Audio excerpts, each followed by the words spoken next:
Sukatabaya. Esitabe. Iphakamisela. Oh Jesus.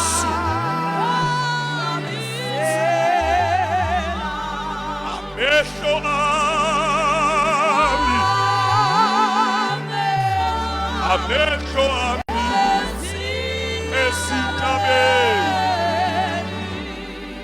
Usizo lwami. Usizo lwami. Usizo lwami. Luvela kuye. Yena wenzile.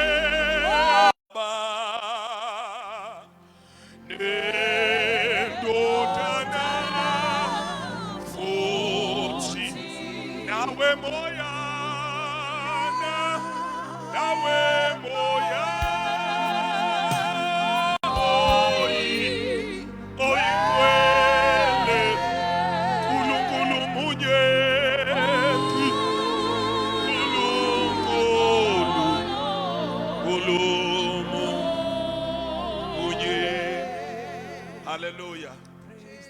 Hayi bazalwane, ngingakanibingeleli ngingakenzi lutho.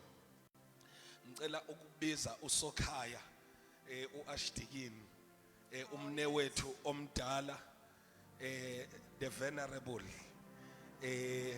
Zongu. Ngicela simshayile izandla esazosamukela bazalwane. Asasho ukuthi samukelekile lapha kwaJoseph. Amen. Praise the name of the Lord. Ngicela nimshayile izandla egameni lika Jesu. Hallelujah. Hallelujah. Sakhula kusathiwa thina nanini nanini nanini hayaya nanini nanini oh nanini na oh nanini hay nanini uJesu khona uJesu khona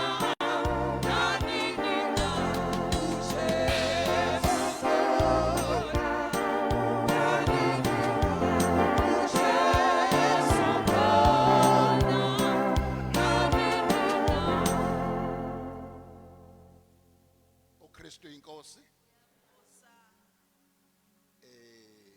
Nguvusimuzi igama lami. Hayi yonke le tade isho ubaba uMbuli. Angiyazi. Nguvusimuzi nje qha. Asibonge ke umfundisi wethu ubaba uMbuli nethimba lakhe abasihlelele lenkonzo noma lezi inkonzo. Amen. Bese ke ngimukela bonke abafundisi abalapha napa yo Bishop Manqele phambi kwami. Ngiyazi ke baningi abanye abafundisi abakhona. Bafundisi siyanithanda kakhulu, siyakujabulela ukuthi nibe kanye nibe phakathi kwethu. Ingcekukazi ikaNkulunkulu eyishade nezingceku. Ngaphandle kwenu ke bafowethu niyazi nani indaba yethu ayikho. Indaba yethu nje ayikho ndawo. Sikhona ngani ke bafowethu. Ibandla lonke likaNkulunkulu, abadumisi, abashayi, okanti uSnake oshaya. Awu Snake ingane yami. Obaba omama, abantu abasha abasuka eduze nabuqama nakude. Nonke bafowethu kusekhaya siyafisa nikhululeke. Ningesabi lutho. Ngiyakholwa ukuthi ubaba uMbuli ubese yikhombela izindlu zokushaya ucingo. Abafuna ukushaya incingo. Abesifazane ufuna ukushaya ucingo ungwesifazane ushone ngapha. Ngalowa mnyango mawuthi nje ubusunamathela ngapha. Owesilisa ufuna ukushaya ucingo uthi ebesethi. Amen. Indawo ukupaka nje ke noma senibuya kusasa ungasho ukuthi kugcwele iningi indawo ngapha ngemuva. Okwesibili siyocela ke kusasa abasigadela phandle ukuthi kuhambeke lapha kungablockeki.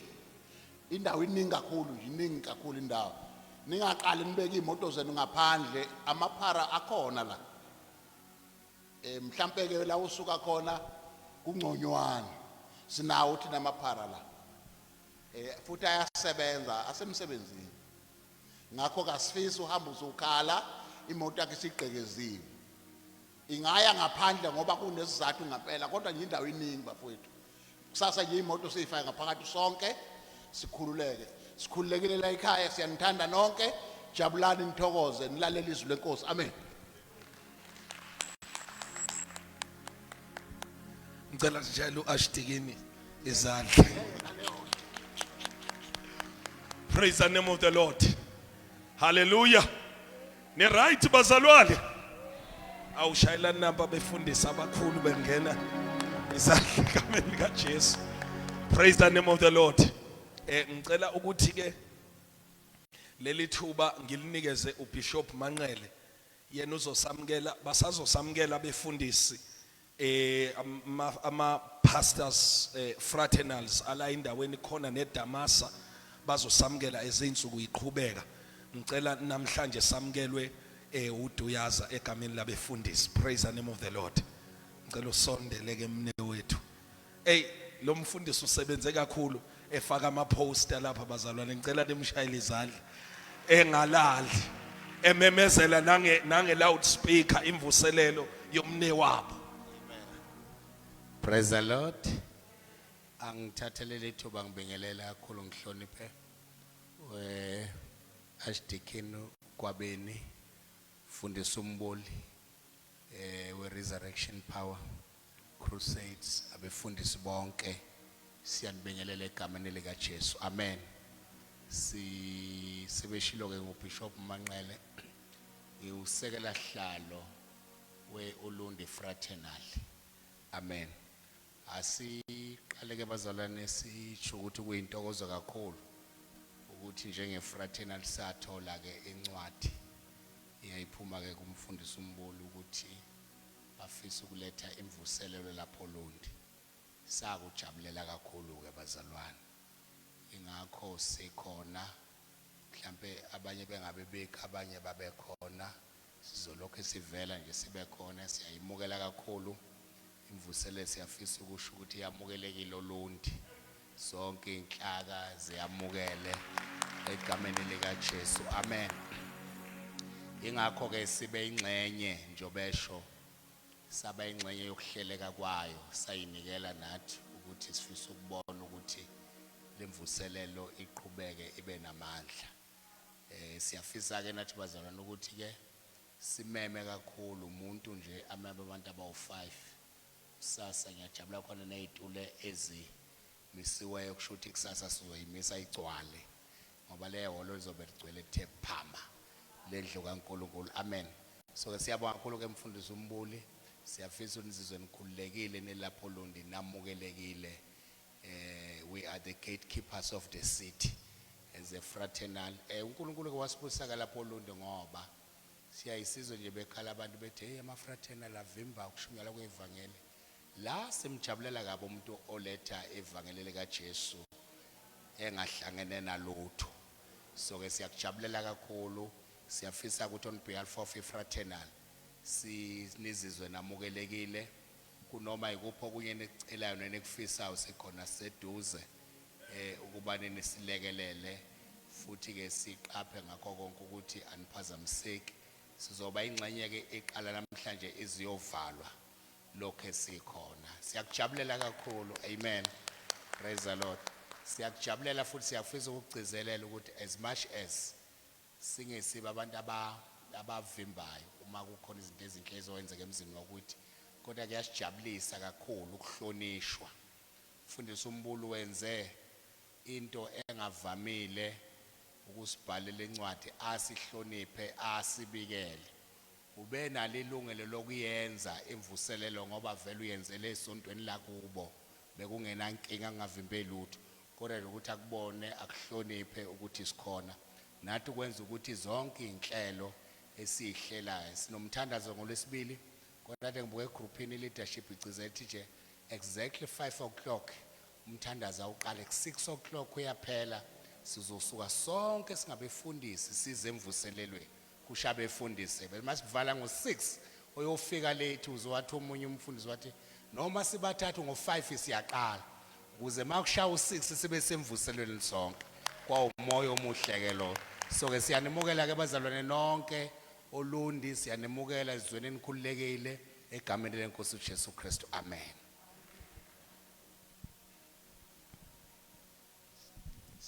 Uyazi cela simshayele izandla uBishop bazalwane awuzincane lezo zandla mayishayela uBishop siyabonga kakhulu egameni lika Jesu sibingelele ke nami sengiyakwazi ukubingelela bazalwane sibingelele izinceku zonke zikaNkuluNkulu ngiqale ngayo umfundisi walapha ekhaya umfundisi uZungu ke sinebanga elide kakhulu naye alibonge igama lenkosi ngimaze engakabi uyena umfundisi kusathiwa ubhuti uVusi ngapha eMandeni ngahlala kakhulu ngapha eMandeni lapha ekhona bazalwane so siyabingelela sibingelele no mama uZungu sizoleka ngicela simshayele izandla bazalwane egameni lika Jesu praise the name of the Lord siyambonga kakhulu uNkulunkulu ukuthi basivulele kade sisebenzisana nabo noma besesenqothu bengenza imvuselelo lapha ya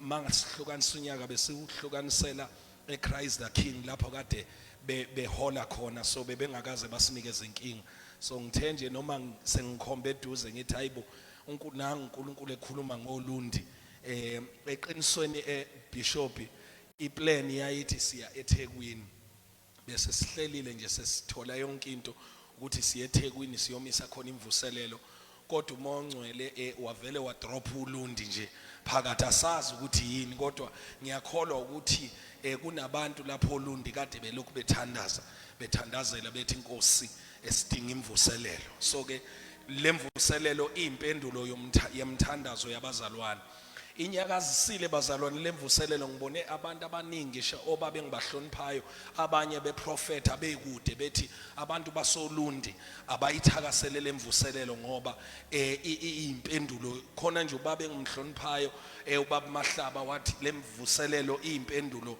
yomthandazo yabantu abathile alibonge igama lenkosi so ke siyacela bazalwane ukuthi nivule inhliziyo zenu nibizane nibiza abantu ukuthi beze lo 10 days kube u10 days wamandla kube u10 days ozoshintsha okuzothi noma thina sesihambile kodwa imvuselelo isale ondini ngoba imvuselelo bazalwane akusikho ukuze enkonzweni kodwa imvuselelo is a spiritual awakening so noma sesingasekho la imvuselelo as a spiritual awakening izobe yenza umsebenzi kufanele kuzwakale even ezitradini kube khona into eshintshayo kuzwakala ukuthi kunomdumo okhamba kaNkuluNkulu khulunywe ngaye emateksini ukuthi something is happening olunde engajwayelekile alibonge igama lenkosi so siyabingelela ke bonke abefundisi egameni lika Jesu ngiyacela nje befundisi noma sizobethula kahle izinsuku iqhubeka ngicela nje befundisi bonke abakhona ke baphakame bame ngenyawo bazalwane that we may honor them ngendlela efanelekile praise the name of the Lord ngiyambona no chaplain wami lapha ngaphambili hayi madoda ngicela indaba ezithe ngicela siphakameni bonke nje wonke umuntu omfundisi nomama mfundisi noma bekuthiwa umfundisi uZungu hey cishe nganqunyu lapha ekhaya kunabafundisi ababili khona nomfundisi umzimela sasimbiza uSisilili ngize ngabuza Ncwane ngathi mina kwakwenze njani umbishop alethe abantu bangandawonye endaweni eyodwa alibonge igama lenkosi kodwa akukwenza kaNkuluNkulu bazalwane cela bonke abefundisi baphakame bame ngenyawo that we may honor them ngendlela efanelekileyo oh madoda hey hawu cela sibashayile izandla egameni lika Jesu praise the Lord praise the Lord awubafundisi bami ke kusasa manibuya indawo yenu iyoba nje ilama row amabili yophambili nangemumva yonke la sihlale khona noma iasha lingathi likhomba kwenye indawo ngiyacela ukuthi size la ngaphambili egameni lika Jesu. Amen. Siyabonga kakhulu. Lezi ihlalo zalapha ke ngathi ihlalo zasesinema ziyingozi kabi. Ngoba ingqondo mina nje ngicishe ngawa. Ngoba ingqondo iregister ukuthi isihlalo ngivele ngiye nje kuso. Sengikhohle ukuthi kufanele ngibuye ngisilokhu mangeke ngasuka ngibuye ngisithi. So ke mzalwane sibingelela obaba omama insizwa intombi abafana namantombazane worshipers cela sishayele nama worshipers izandla egameni lika Jesu ushers sound engineers bemazo production umfoka nyoka lapha ya ku keyboard bazalwane so kwethula kahle bonke abantu makuqhubeka insuku kodwa ngokukhethekile ngiyafuna sishayele umfundisi uSotobe izandla okuyena ozobe esiqhubeka la lemvuselelo bazalwane egameni lika Jesu Sotobe newethu siyakubingelela siyakuhlonipha egameni lika Jesu inceku kaNkuluNkulu umfundisi ophethe ibandla iSalema lapha ya eNewcastle bazalwane amen. Ngicela siyeni ezweni lenkosi si ready for izwi lenkosi bazalwane kuzosheshe kushunyayelwe lapha ekhaya bazalwane ungathi ngicupha isikhathi sentshumayelo uyoyifica isiyophela. Ezekiel chapter 37 we are reading from verse number 1.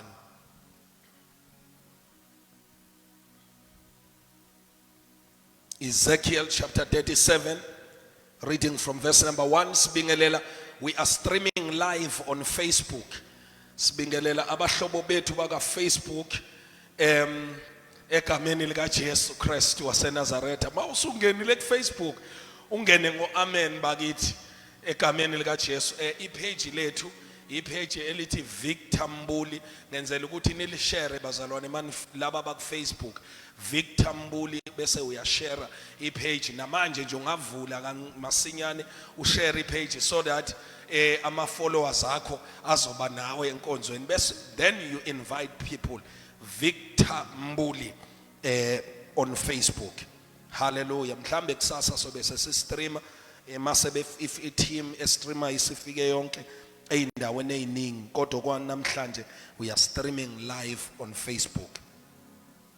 The hand of the Lord came upon me and brought me out in the spirit of the Lord and set me down in the midst of the valley, and it was full of bones.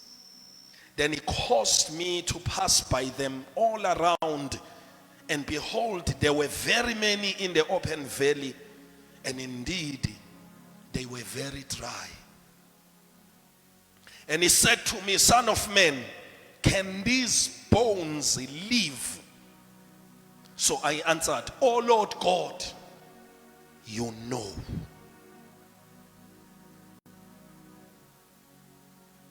Again he said to me, prophesy to these bones and said to them, O dry bones, hear the word of the Lord. Thus says the Lord God to these bones, surely I will cause breath to enter into you, and you shall live. I will put sinews on you and bring flesh upon you, cover you with skin and put breath in you, and you shall live. Then you shall know that I am the Lord. So I prophesied as I was commanded, and as I prophesied, there was a noise, and suddenly a rattling, and bones came together, bone to bone. Indeed, as I looked, the sinews and the flesh came upon them, and the skin covered them over, but there was no breath in them. Also he said to me, prophesy to breath, prophesy, son of man, and say to the breath, thus says the Lord God, come from the four winds, O breath, and breathe on these slain, that they may live. So I prophesied as he commanded me, and breath came into them, and they lived and stood upon their feet, an exceedingly great army. Then he said to me, Son of man, these bones are the whole house of Israel. They indeed say, our bones are dry, our hope is lost, and we ourselves are cut off. Therefore prophesy and say to them, thus says the Lord God, behold, O my people, I will open your graves and cause you to come up from your graves and bring you into the land of Israel. Talk to your neighbor and say, the graves are open. Talk to your neighbor, say it like you mean it. The graves are open.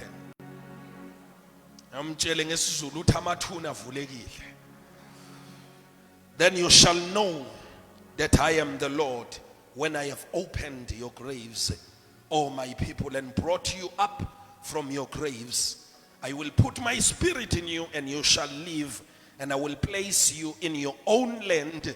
Then you shall know that I, the Lord, have spoken it and performed it, says the Lord. I want you to underline these words. Ati, I have. Noma notice lamazwi ati, I have spoken it and performed it. Because ukwenza kwakhe kuqashe ekukhulumeni kwakhe. Seningabheka ngapha abazalwane futhi ningiphe uamen phela kusemvuselelweni. Ukwenza kwakhe kukuphi? Kusekukhulumeni kwakhe. Akenzi engakhulumanga. His actions are hidden in his word. When he speaks, ukukhuluma kwakhe kunesenzo sakhe phakathi. Izwi lakhe liqashisa ukwenza kwakhe. Akenzi angazange wakhuluma. Mawufuna ukumbona enza in your life, kufanele ugade ukukhuluma kwakhe. Ngoba lapha ekukhulumeni kukhona ukwenza. Awukodwa likhona ibandla ebusuku. I say lapha ekukhulumeni kukhona ukwenza kwakhe. That's why uMaria emshadweni waseKhana laseGalile athi nayi kuphi akushoyo anokwenza, ngoba wayazi ukuthi akenzi engakhulumanga. Awukodwa bakithi likhona ibandla. He knew he does nothing before akhulume. Uyakhuluma mayizokwenza. Yingakho ethe izwi lami ngiyalilinda ukuba ngilenze. Hayibo ngiyakhuluma bazalwane. Ukukhuluma kwakhe kuphelezelwa ukwenza kwakhe. That's why uPetro in Luke chapter 5 ati sishikile ubusuku bonke, but at your word we will lower the nets. Because nxa usukhulumile lapha ekukhulumeni, Nkosi yami ngicela ukuyishumayela lento nize nizwe, ngoba indlela eningibuka ngayo ngathi ningabantu abamangeleyo, ukuthi lapha ekukhulumeni kwakhe kuqashe ukwenza kwakhe. Maya sezokwenza uyakhuluma. Izwi lakhe liphethe isenzo. Malibongwe igama lenkosi. Amandla okwenza kwakhe asezwini lakhe. Oh, that's why uPetro olwandle athi, Nkosi, if it is you, shono ngize, khuluma ngize kuwe phezu kwamanzi. Because ngizokwazi ukuhamba phezu kwamanzi makukhulume wena. Oh, ngoba ukukhuluma kwakho kuphethe ukwenza kwakho. Awubakithi ni right kodwa ni right. Kuthulekile ngapha ngathi se library. Ni right ngapha. Angizame ngapha ni right kodwa ngala. Ni right ngapha. Akenzi engakhulumanga. Maya sezokwenza uyakhuluma.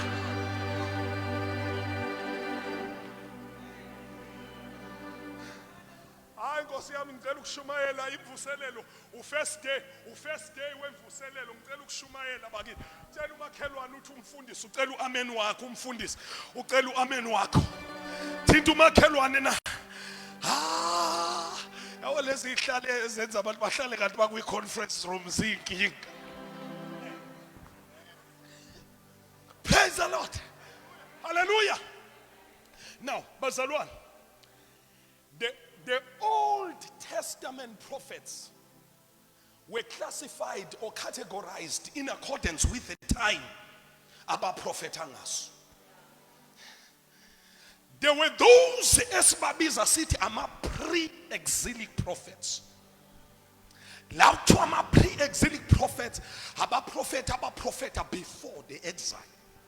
And then there were those esibabiza sithi ama exilic prophets, those who prophesied during the exile. Shamaya. Then there were those post-exilic prophets who prophesied after Abba Prophet Emva. Kukhona Abba Prophet before. Kubekhona Abba Prophet during. Bese kubekhona Abba Prophet after. Ngoba before a situation uNkulunkulu uyakhuluma. Abangizwanga ngapha ngizame ngapha. Before imeko ifike, before kufike iphepho uNkulunkulu uyakhuluma. Oh, can I preach ebusuku? Before kufike izimo uThixo wethu is a speaking God. uNkulunkulu okhulumayo.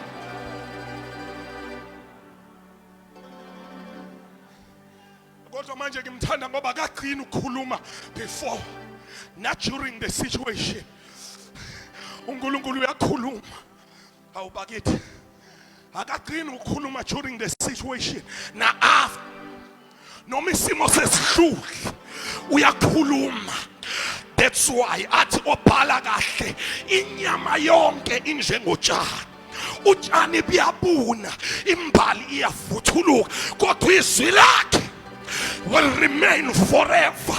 In other words, siyofika izimo lime izwi lakhe, sedlule izimo lime izwi lakhe, aliguquki alihluli alijiki alijiki izwi Oba wena uMthixo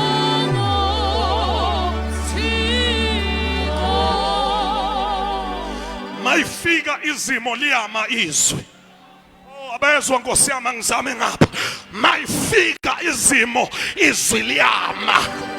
Zishaye izimo izwi lime. Asikho isimo mthiya esikwazi ukushintsha into ayikhulumile. Asikho isimo esikwazi ukuguqula into ayikhulumile. Mayakhulumile, mayakhulumile, mayakhulumile.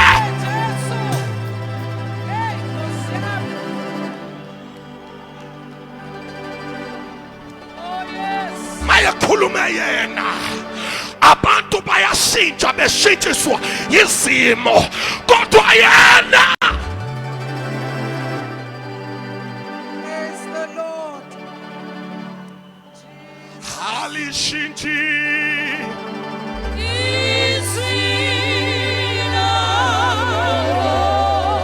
Oba wena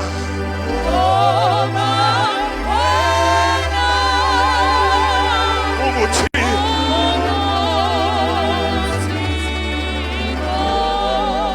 ayikho into duyazi enamandla njengokuthi singene kwistorm, singena nento engaguquki. Awukodwa Nkosi yami, singena nezwi lakhe, singene eziphephweni, singena nezwi lakhe, singene emlilweni, singena nezwi lakhe. Ngoba izimo siyafika, izimo siyadlula, kodwa izwi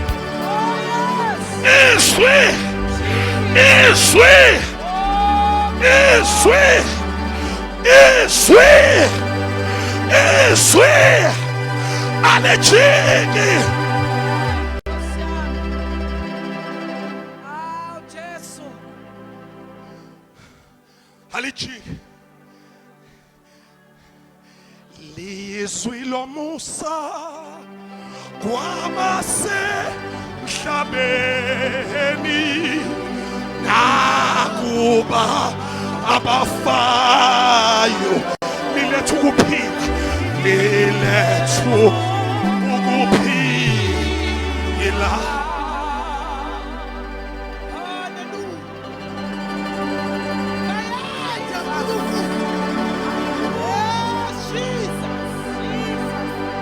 Noma sekumnyama singaboni lutho, singaholwa yiso, singaholwa yiso okukhanya kwalo, okukhanya liyakhanyisa, liyakhanyisa. Makuba mnyama singaboni indlela, izwi liyakhanyisa. Makufika ikhathi se-confusion, izwi linika i-direction, liyakhanyisa, liyahola, linamandla, liyaphila, liyaphila.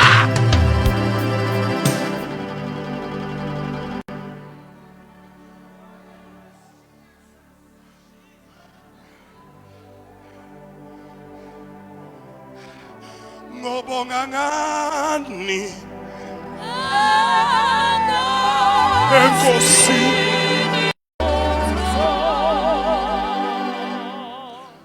zonke ezinye izinto ziyadlula, but the word remains standing.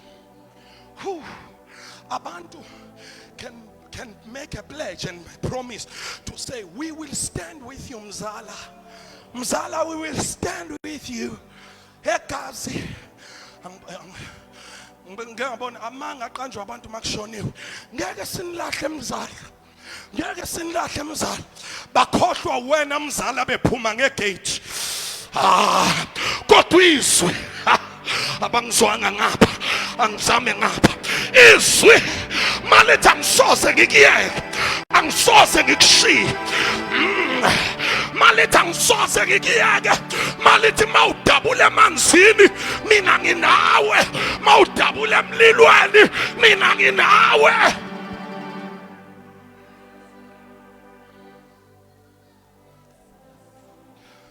Now these prophets prophesied ngeyikhathi ezingafani. Abanye abaprofeta before the exile, and they were called pre-exilic prophets. The pre-exilic prophets are the like of Isaiah, Micah, about John, about Amos. Micah was a contemporary of Isaiah. Bonke bayiboni exiles, but they were not part of it. Isaiah lived more than 150 years before the exile. But baprofeta ngayo baze baprofeta nange final outcome. Kodwa niyongizwa nini esontweni?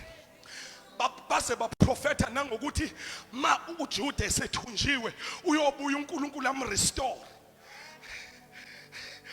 Wathi my prophet uIsaiah wathi kuyokhahlela ihlane lijabule njengentebe, wathi imthombo yamanzi yofunyanwa ehlane, wathi izwe lali ugwadule liyoqhuma imthombo yamanzi. Mhla uJehova ebuyisa ukuthunjwa kwabantu bakho Israyeli, mhla uJehova ebuyisa ukuthunjwa kweSiyoni, ihlahla ezaba dry zoma, kodwa mhla uIsrayeli ebuyela endaweni yakhe ziyoqhuma imbali.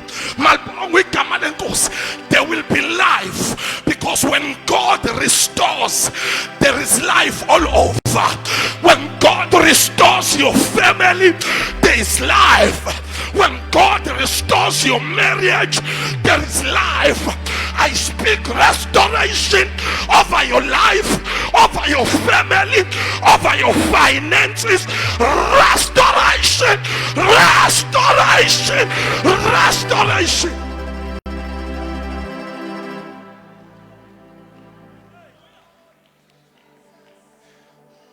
God is the restorer of men. Rabakabashutaya. Phela mayithi ngizovula amathuneni ukhuluma baba ngerestoration. I will restore you back to your life. I will restore joy. I will restore peace.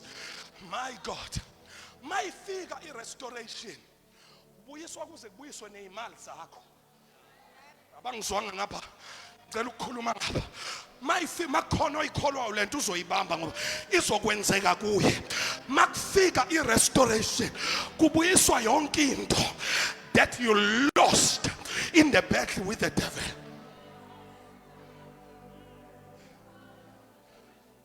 Praise the Lord.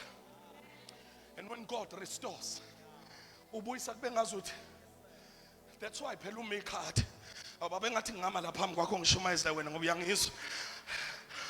That's why uMikha uthi velas uthi the contemporary of Isaiah uthi bengilindele uJehova ngihlele ebumnyama. Athi uJehova wayiseyikhothemsela ke. Abesethi athi ungajabuli ngami. Ebona izitha ikaJuda ihleka ukuwa kweJerusalem. Athi ungajabuli ngami sitha sami ngoba noma ngiwile ngizovuka. I will rise. The church will rise again. I say the church will rise again. I say the church in Ulundi will rise again. The church will rise again. You will rise again. Your prayer life will rise again. Your song will rise again. Your family will rise again.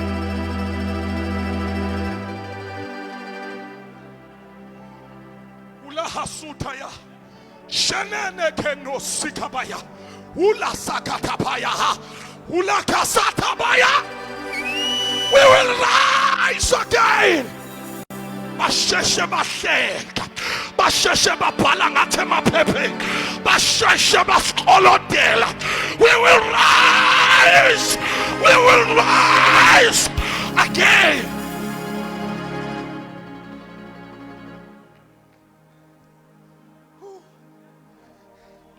Yeah.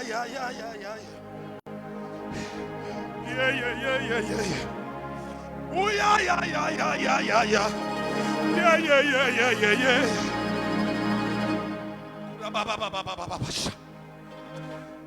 Hallelujah. Manini awuthi ngimthunuke manqe. Sizelwe thina ngembewu engabhubhi.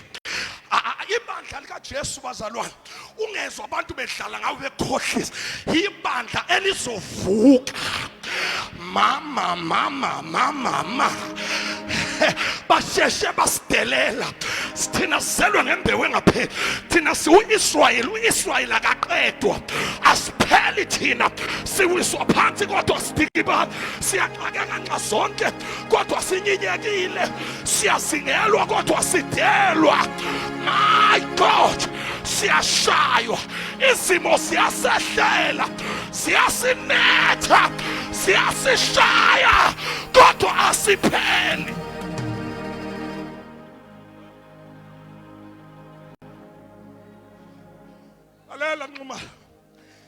When we face situations, it's the real situations. Lalela abantwana bakaNkulunkulu babhekana nezimo ezireal. Makuyi depression isuka ireal. Mawumshado wakho ushaye kusuka ushayeka ngempela. Kodwa simiswa into eyodwa ukuthi akukho uJesu angeke akulungise. Yebo.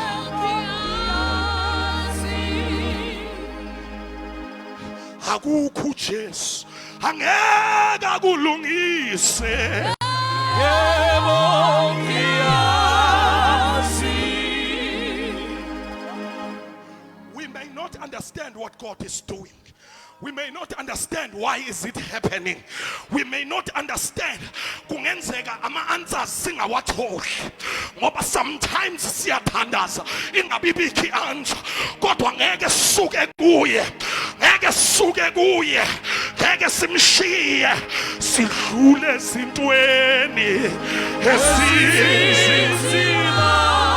Shalom.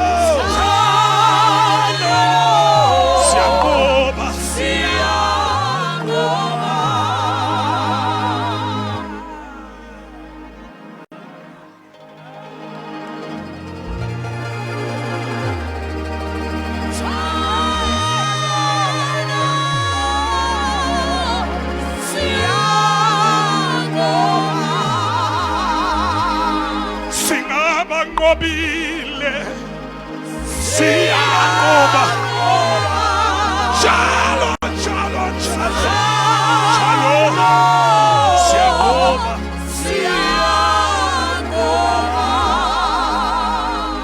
awubakithi emthi lapha eSheshi kukhona iculo la eSheshi elithi liyalwa leli bandla lihlaselwa njalo liqonde ezulwini laphunyulwa kho sihlaselwa izimo zonke sishaywa izimo zonke ngapha abantwana bakuma drugs ngapha abese university akaqeda ngapha indoda iphelelwa umsebenzi sidlula imwani sidlula simwani sidlula simwani Jesus.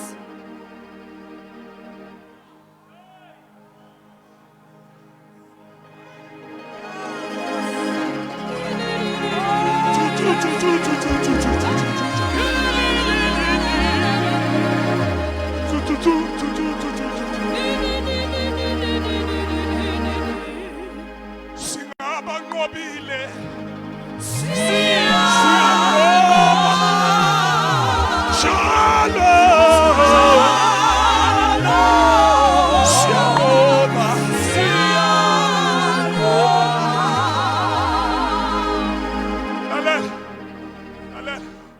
asinqotshiswa sotobe amandla ethu cha acabanga ukuthi sinqoba ngamandla ethu asinqotshiswa imthandazo yethu sinqoba ngoba esikholwa uye ubhale phansi wakhuluma izwi wathi phezu kwaledwala ngiyakulakha ibandla lami wathi amasango eHades awayikulahlula sifungelwe noma sihlale kuma-mansion kodwa indlu kaThixo ibe umlotha.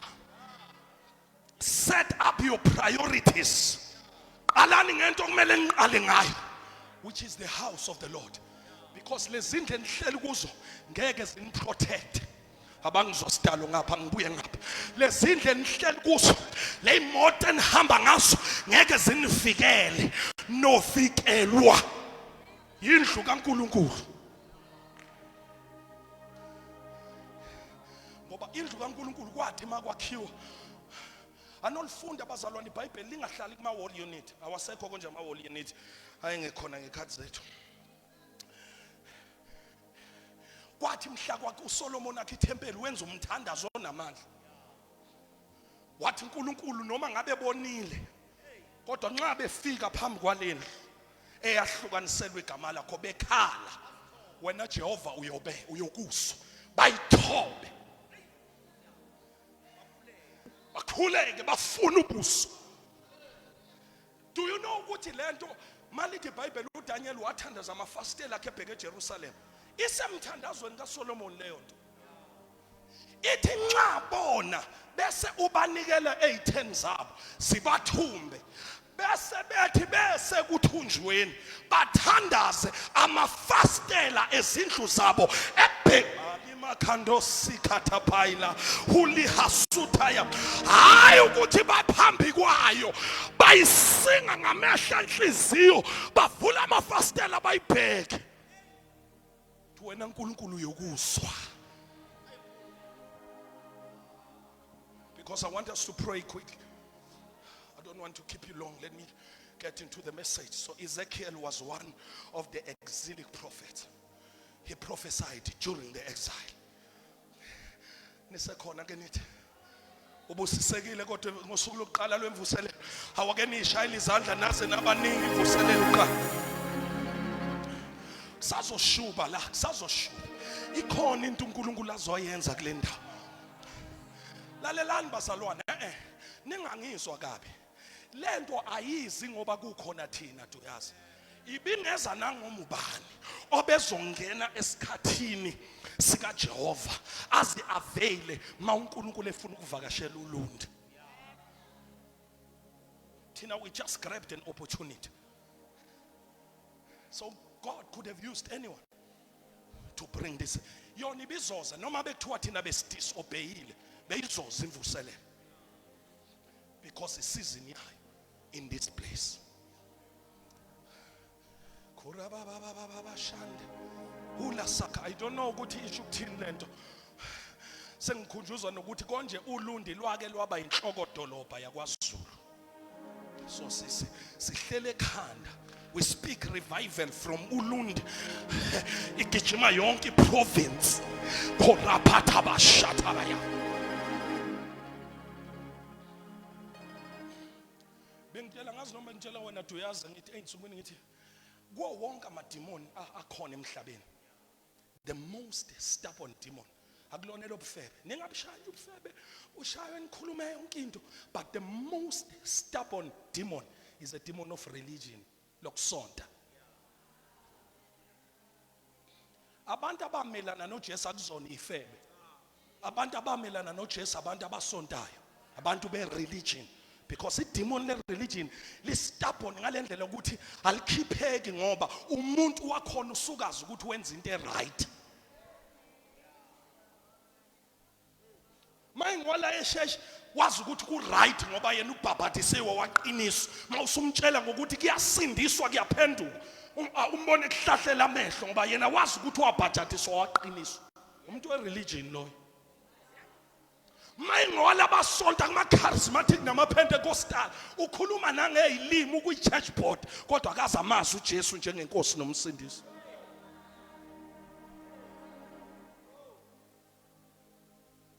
Iculo la isheshe lithi igama lika Jesu lidunyiswa abaseparadise ababemvuma ngoba uJesu uyavunywa.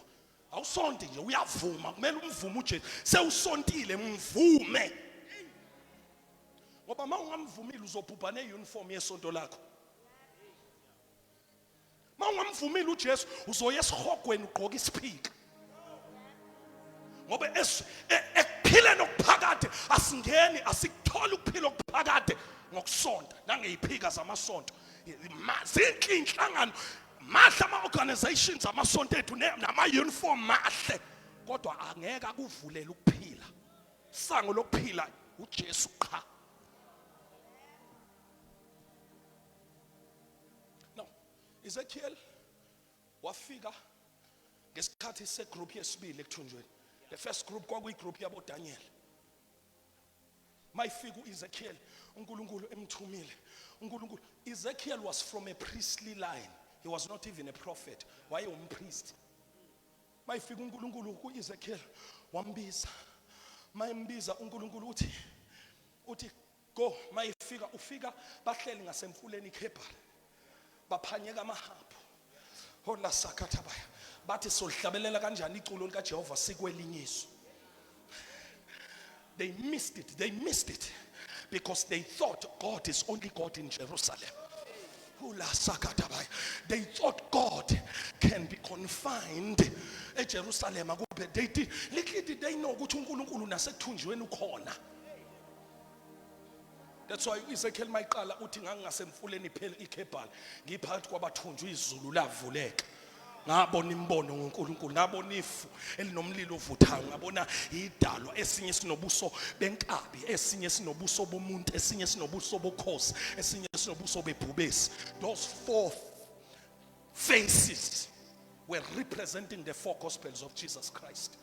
So when he said esinye sinobuso makhandolia bebhubesi, that is the gospel of Matthew, because in Matthew Jesus is the Lion of the tribe of Judah. When he said esinye sinobuso benkabi, that is the gospel of Mark, because in Mark Jesus is a servant. Esinye sinobuso bomuntu, that is the gospel of Luke, because Luke presents Jesus as a son of man. Esinye sinobuso bokhosi sine double side, because uJohn ubone fa wabone eqaleni wathi wayekhona ulizwi wayeyinkulunkulu ekuNkulunkulu. Then God said, Lala, gohlangothi, Lala. 7 days ungaphenduki. Ungalala wena ubusuku obodwa ungaphenduki gohlangothi, lala. Assignment kodwa bebe bedlula kwi painful situation.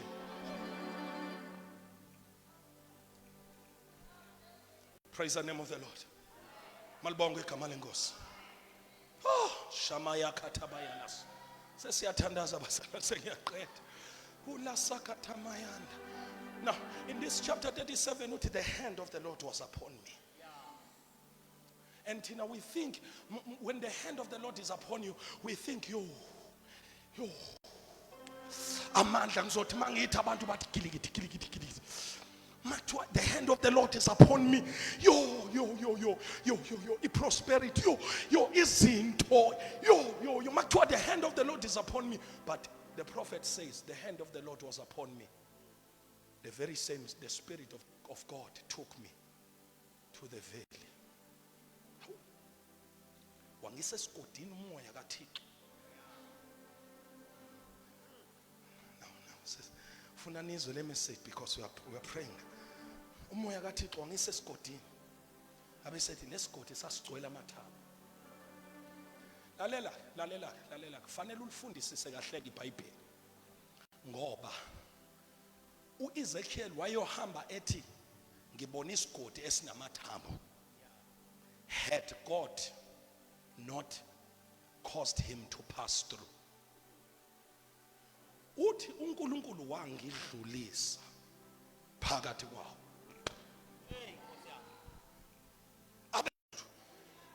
Abese ethi wayesethi uNkulunkulu kimi, can these bones live? Ngoba uma uNkulunkulu before enze something uqale akufake kwi situation that will raise a question ukuthi ingalunga lento na. Uthi umuntu uyayibheka uthi ingalunga lento na. Can these bones live? Shalama khatha. Khona isimo ubhekene naso njengamanje. uNkulunkulu is asking you a question, can these bones live? Umprofeti wathi mangithi ngeke ngizobe ngidawutha amandla kaNkulunkulu.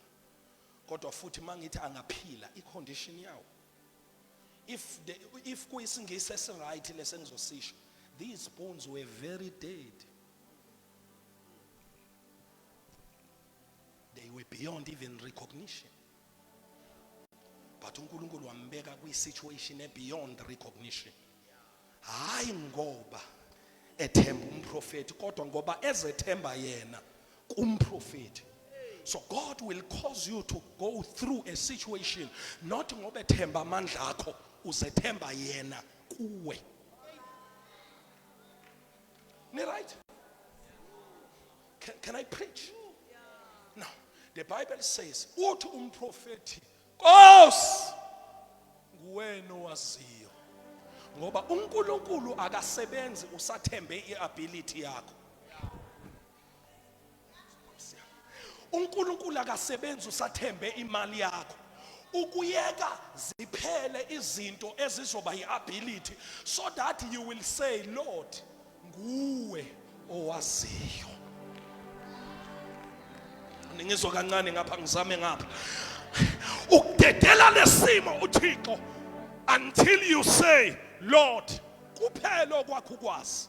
Ngoba mawusazi akenzi lutho uThixo. Sometimes enye danger ekhona that I have seen, danger yabantu abathemba umthandazo wabo kunokuthemba uNkulunkulu abathandaza kuye. Ngoba henye into umthanda lakasiya. Listen. We can even idolize izinto zikaNkulunkulu. Ungawethemba umthandazo udlula uNkulunkulu othandaza kuye.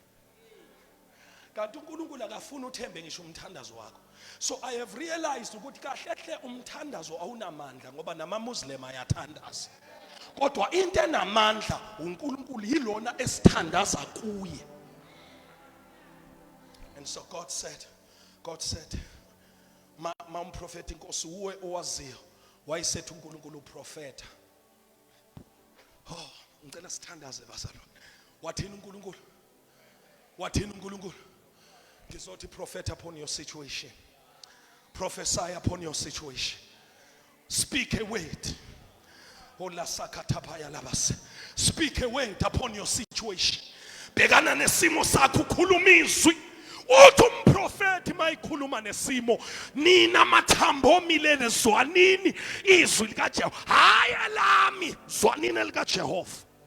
Hayi lami izwi zwanini likaJehova. Ngoba lami liyahluleka zwanini likaJehova. Zwanini elika Jehova elama linamandla okwenza anything. Zwanini izwi lika Jehova. Oh, prophesize. I want to pray with you, but I want to say prophesy upon your situation. Propheta phezu kwesimo sakho. Buyele ekhaya ubhekane nesimo sekhaya lakho and speak a word. Khuluma izwi. Now, so Tobe, then I prophesy. Njengoba ngangiyaliwe. I prophesied as I was commanded. Angiprofethanga ingqondo. Ngakhuluma izwi ngoba izwi linamandla. Hawu bakithi ngicela ukuthi ningihlangabeze ngoamen. Izwi linamandla. Awutshela makhelwane uthi izwi linamandla. Lalela uJesu akangenanga ethuneni lika Lazaro wathumela izwi wathi Lazaro phuma kwayizwi eliyolanda uLazaro. Izwi linamandla. Propheta khuluma izwi phezu kwesituation yakho. Izwi linamandla. Khuluma izwi lika Jehova phezu kwesituation yakho. Asithi isimo sikubeke engozini uthi asikho isikhala esibazelwe mina esiyophumelela. Khuluma izwi phezu kwesituation.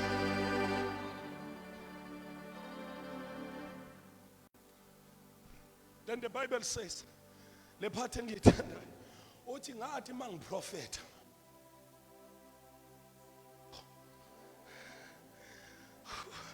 kwaba khona ini ungadidwa umsindo ngoba uma uprofeta umsindo uzoba khona. Kwaba khona umsindo korabasha. Kwaba khona ini bazalwane? Kwaba khona umsindo. Umsindo usho ukuthi sekuzokwenzeka, sekuzolunga, sekuyakhona.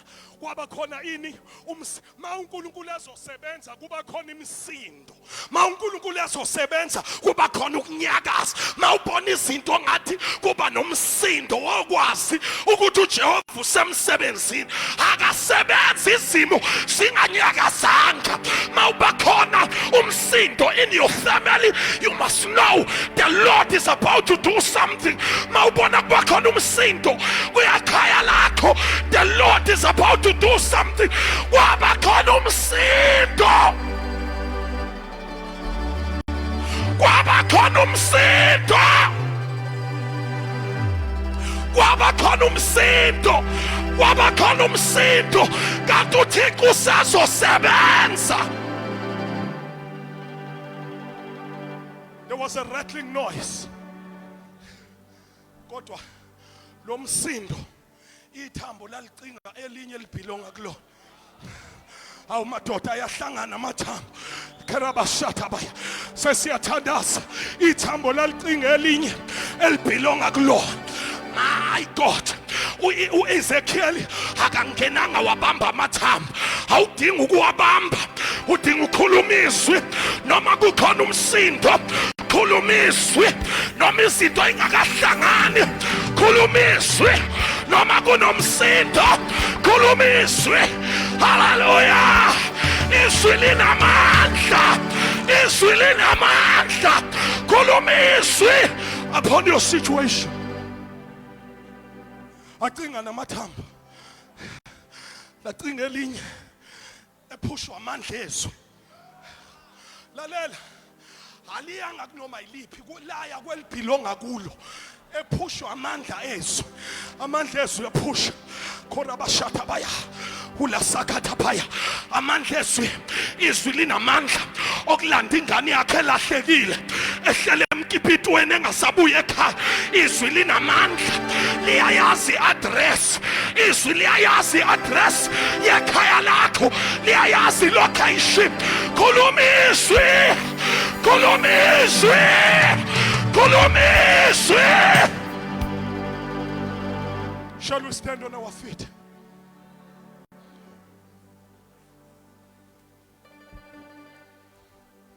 Speak the word. Speak the word. Khuluma izwi. I don't know your situation. The bones may be dry, very dry. But the weight has amandla phezu kwamathambo umile. Umprofeti akakwazi ukufaka inyama emathanjeni kodwa izwi linamandla. Hawu Nkosi yami kodwa niyongizwa nini olundi. Izwi linamandla okuletha inyama. Korabashatabaya. I-dimension leyo yesibili liqale lihlanganisa amathambo acinga. Uma elakwabo lilapha ekhoneni alizukuvele linamathele kwela lizohamba liyofuna elisekhoneni. Amandla ezwi liphushwa amandla ezwi ngoba izwi alivelanga lathi buyelani lani ngana khona lithe hlanganani mathambo omile. Laqoqana lacingela ngakubo isimo elizaliqhelisa kulo ngoba isimo siyahlakaza kodwa izwi liyaqoqa. Isimo siyahlakaza kodwa izwi liyaqoqa.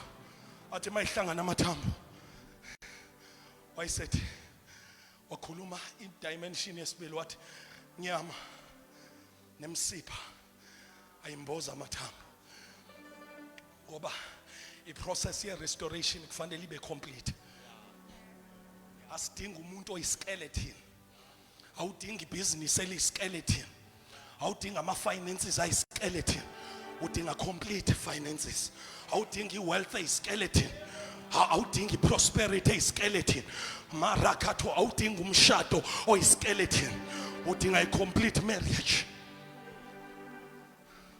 Wathi inyama yamboza kodwa kwaba izidumbu. The Lord was not over.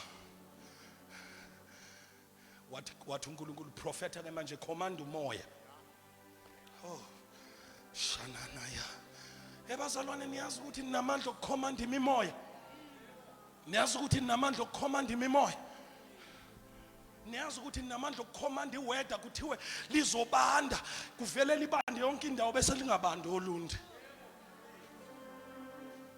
Because we've been given power to command even the seasons. Moya, 4 wings. Oh Nahasuya.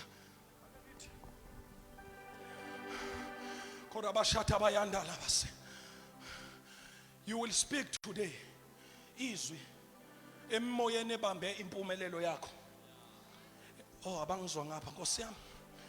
Emoyeni eyenza abantwana bakho ba graduate kodwa bahlala emakhaya.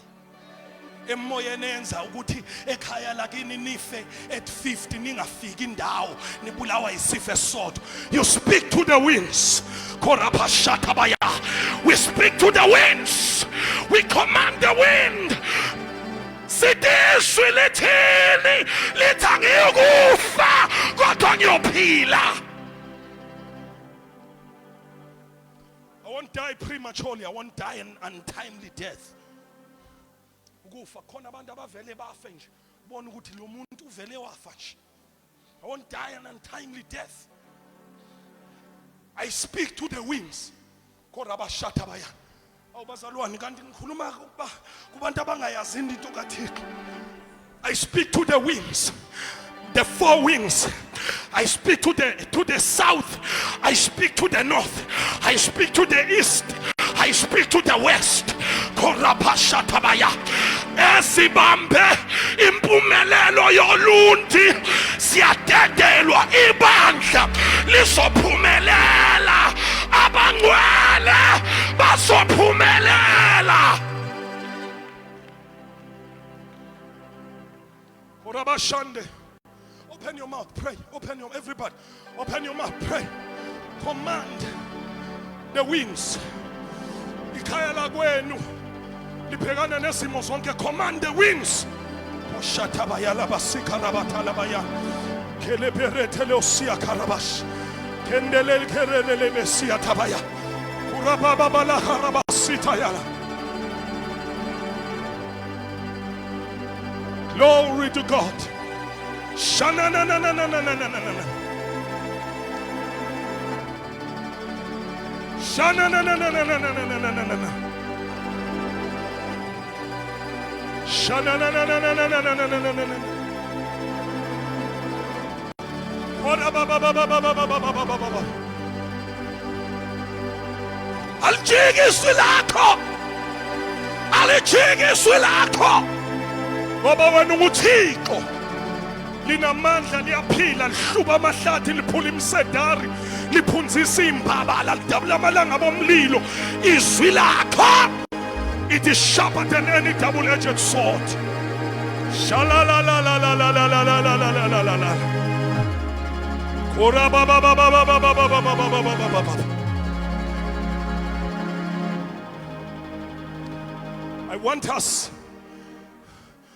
I want us to shout, bazalwane.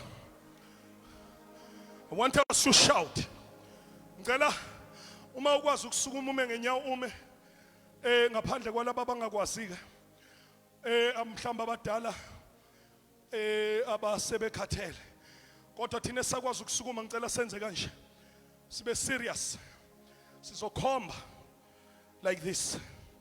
Soqala ngoba nibhekele soqala sikhombele. Sithi I will rise again. My God. Praise the name of the Lord. Amathuna vuliwe. I say amathuna vuliwe. Ithuna le depression livuliwe. Ithuna le ikweletu livuliwe. Ithuna le poverty livuliwe. Ithuna lokona livuliwe. Amathuna vulekile. Amathuna vulekile. Ora baba baba baba baba shatabaya. Oh ho ho ho ho ho ho ho. Ithuna lesifo livulekile. Sinamandla okuphuma ezifweni ngegama lika Jesu. Ngithi sinamandla okuphuma ezifweni ngegama lika Jesu. Ngegama lika Jesu. Sinamandla okuphuma ezifweni ngegama lika Jesu. Ora baba baba baba baba. Soqala sokhomba sibhekele bese sithi I will rise again. Bese siphenduka sibhekele sithi I will rise again. Bese siphenduka sibhekele sithi I will rise again. Bese siphenduka sibhekele sithi I will rise again. Mase sibuye endaweni zethu kule position bese sibemeza igama lika Jesu kakhulu. Glory to Jesus. This is a warfare siyalwa. Yabona uSathana kadinga ukuswenkelwa. Siyalwa. Korapha shatabayanda hilaba karabasiyatala. Siyalwa. 1, 2, 3, come on. I will rise again. I will rise again. I will rise again. I will rise again. I will rise again. Jesus. Hallelujah. Hallelujah. Hallelujah. We declare revival. We declare revival. Jesus. We declare revival. Jesus.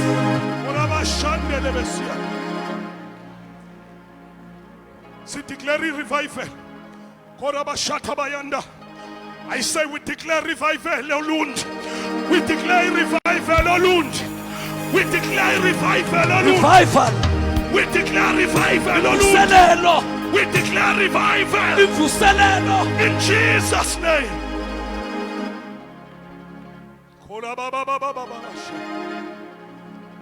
Let's close our eyes.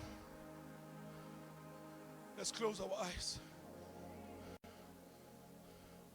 Is there anyone here ufuna ukulungisa relationship yakhe with Jesus? If you want to make things right with the King of Kings, the man Christ Jesus, on this very first day of the revival, AmaZulu are waiting for you. Just raise up your hand wherever you are. Your right hand, usiphakamise kakhulu. If you say, I need Jesus. Ungabheka abantu. God bless you mntana. Ungasehlisi, ungasaba abantu. Phakamisa isandla. Korabashata. Muthi ngiyamdinga uJesu. Raise up your hand. God bless you ma. Is there anyone else? Ngiyabona izandla ziyaphakama. Ukhona nomunye othi I need you Jesus. God bless you. Ngicela thina siphakamisile izandla size ngaphambili. Bantakwethu khathi so that I will lay my hands on you. Just come quickly. Mara ngicela sibashayile izandla bazalwane. Mala Koliaba lezo nyembezi aze korabashandelele emhlabeni korabababayanda iyo korabababashande bonke ngasali ngephutha gijima and join them noma ubungasiphakamisile isandla but if you need Jesus come quickly come and stand here korabababashimana ngale indawo iseni buya korabashandelele Ntwana. siya buya ubu yele khaya Mausula, just close your eyes. busu Usuli ulibala uyela yebo buye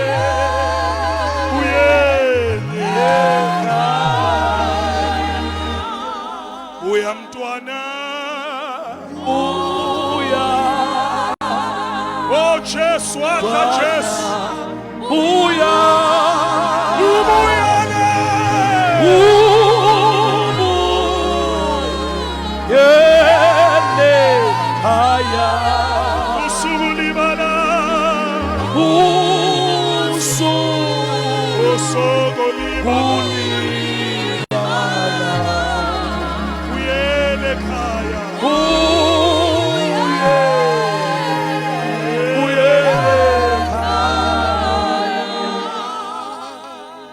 thank you Jesus Woo!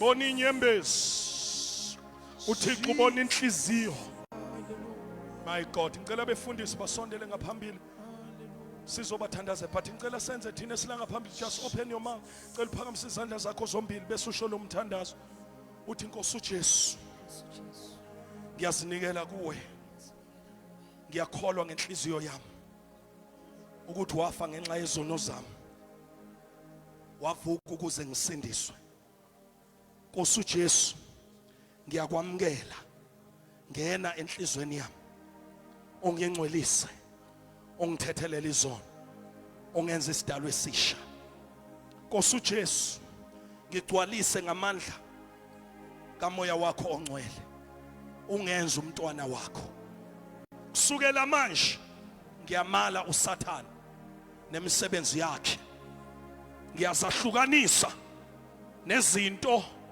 esiphambene nentando kaNkuluNkulu ngiyamvuma uJesu ukuthi uyinkosi izono zami zithethelele ngisindisiwe egazini lika Jesu amen ngicela sishayele uNkulunkulu izandla as we all pray open your mouth and pray wonke umuntu uyathandaza sonke shono noma ngicela befundisi bese bababeka izandla egameni lika Jesu pastors come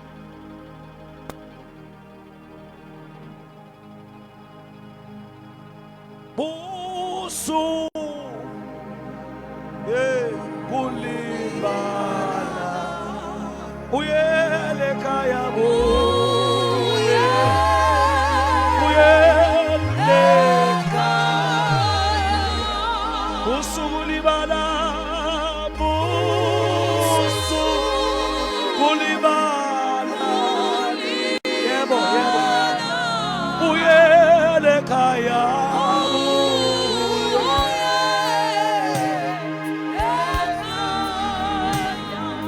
usulibala busu yelala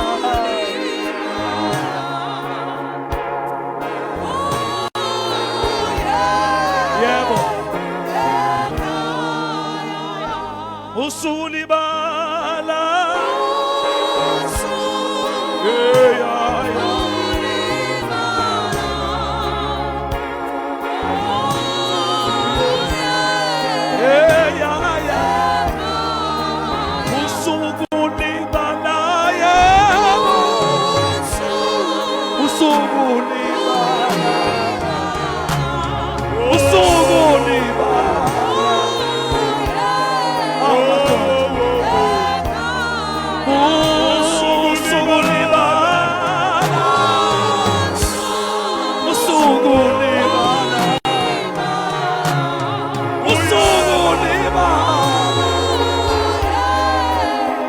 Oh, madoda.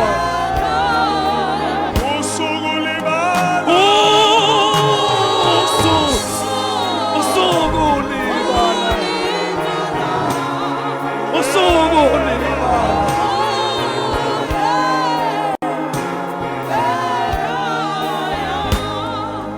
Thank you, Jesus. Hallelujah. Singavula amehlo. Nibheke ngapha ngakimi. Don't doubt into uNkulunkulu ayenzile kuwena. When you come to Jesus, sometimes something is happening emzimbeni wakho. Kodwa sometimes akwenzeki lutho. Awuzwa anything. Sometimes you cry, sometimes awukhali, but ukukhala nokungakhali kwakho, ukungakhali kwakho akusho ukuthi uNkulunkulu akenzanga anything. Izinto ikaNkulunkulu will receive them by faith. But God has done something in your life. Don't doubt that. Your life will never be the same. Your life will never be the same. Ungasakhonzi buyele enkonzweni. Kuyakhulekwa, kuyathandazwa. Every day you read a scripture, at least one chapter a day. Ufunda izwi likaNkulunkulu, uyinikele kuNkulunkulu nsuku zonke. That's very important so that you will grow spiritually, because growth is very important. Nxa unesidingo sokukhulekiswa entweni odinga ukukhulekwa nokuthi ube delivered kuyona, you go to your pastor, talk to your pastor, or else while we are still here, come, we will pray with you, we'll stand with you. Amen. Asizile ukuzokhipha abantu einkonzweni zabo, thina sinesonto lethu, nami nginesonto lami isheshi, nomsonto obunelakhe nobani unelakhe, na unelakho, but sifuna ukuthi ube sendaweni la khona ozosizakala khona, futhi usho ukuthi ngiye emvuselelweni impilo yami ngafike ngayibuyisela kuNkulunkulu. Alibonge igama leNkulunkulu. Ngicela sibashayele izandla egameni lika Jesu Christ. Amen. Mfundisi umzimela, ngicela ukuthi emakosa masiphuma nje makuhlakazekwa thina besikade sila ngaphambili, you will leave your name, your number, then sizobe sesiconnecta nawe so that we will know ukuthi ukhonza phi. Uma ungasakhonzi sazi ukuthi awusakhonzi, sikusize, because asifuni ukuthi usale nje la impilo yakho isizakele uphinde ubuyele emumva futhi. You are special emehlweni kaNkulunkulu. May God bless you. Make sure ukuthi masiphuma la ushiya igama nenamba yakho egameni lika Jesu. Amen. Praise the Lord. May God bless. Ngabuyele endaweni zethu. Sesiqedile bazalwane, but sizothatha umnikelo.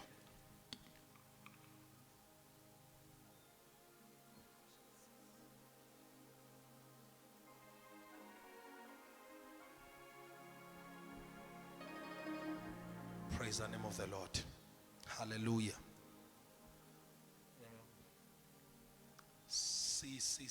Sinama decision cards, resurrection power. So buya nawo kusasa ukuze nxa abantu besizakala sithathe yonke imininingwane to do a follow up nokwazi ukuthi bangakanani abantu abasizakele babuyisana nenkosi sisondini. Ake sishayele uNkulunkulu ukuthi ngo first day we revival. Amen. We are coming back tomorrow bazalwane, by power, by force egameni lika Jesu. Soon and very soon amadoda kaThixo eniwabone eposteni asezoqala afike bese uyasha umshikashika siyoze siyovala egameni lika Jesu. Amen. Ngicela basilethele izitsha zomnikelo. Ake samukele bazalwane imvuselelo ngomnikelo. Take out your best offering and say thank you Lord for remembering us ondini. Thank you Lord for, ngicela basheshe abasiphathele izitsha.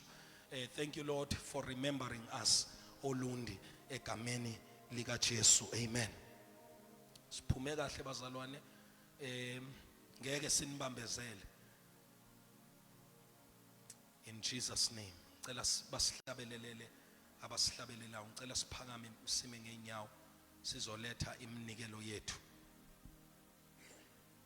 Hallelujah. Usuliphathe kahle le livangeli.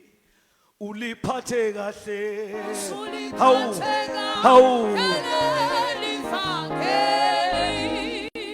Uliphathe kahle.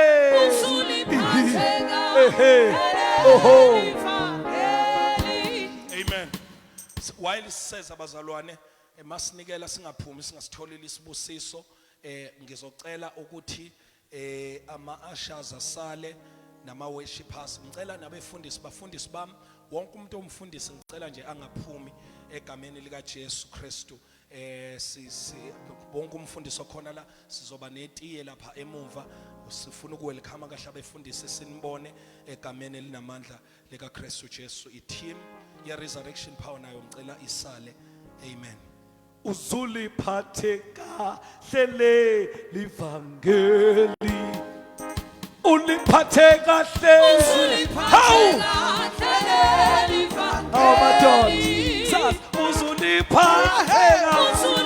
Haymo suka uzuliphathe kahle suka madoda uzuliphathe kahle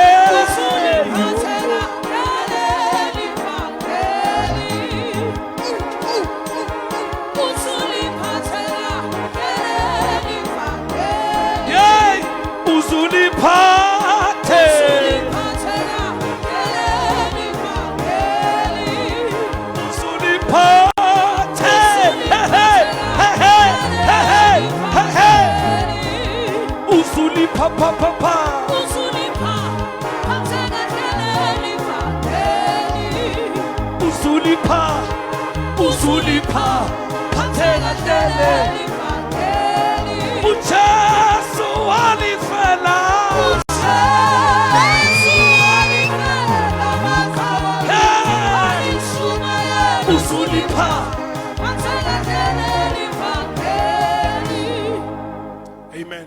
Cela selulele izandla zethu. Obakho Nkosi ubukhulu namandla nodumo nenkazimulo nobukhosi. Ngokuba konke okusezulwini nokusemhlabeni ngokwakho konke kuvela kuwe. Thina ke sikunika ngokwakho. Busisa abantu bakho and meet them at the point of their needs. In Jesus' mighty name we pray with thanksgiving. Amen. Mfundisi umzimela ngiyacela uze uzosenzela isibusiso bengakaphumi abazalwane.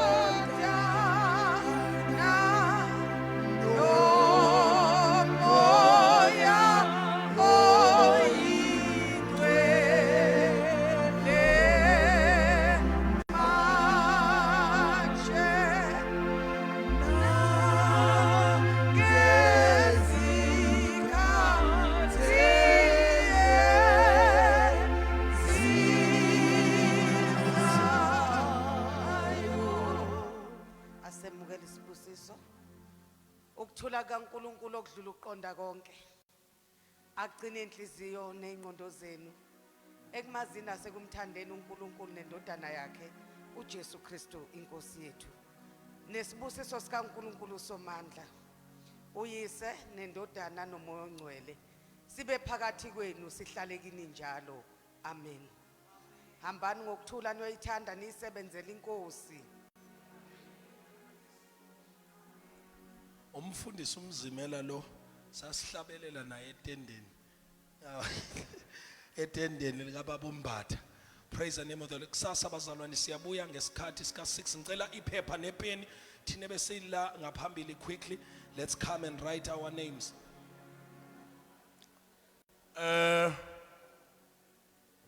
How